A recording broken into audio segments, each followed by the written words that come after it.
The candle that wouldn't go out. Long ago, in a small town with no electricity, a young girl named Amara was buried with her favorite possession, a small white candle.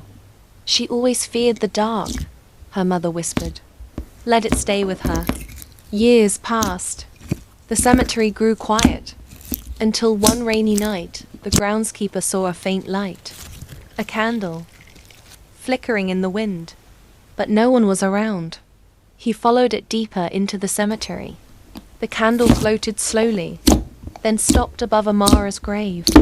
And that's when he heard it.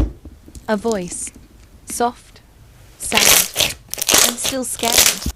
The flame grew brighter, desperate, refusing to die in the rain. Terrified, he ran. The next day, the ground was dry, but the candle was still lit. No matter how hard anyone tried, they couldn't put it out. Now, villagers say, if you see that candle, don't touch it.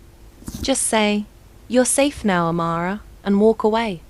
Because some spirits don't want revenge. They just want the light to stay. Moral, not all ghosts are angry.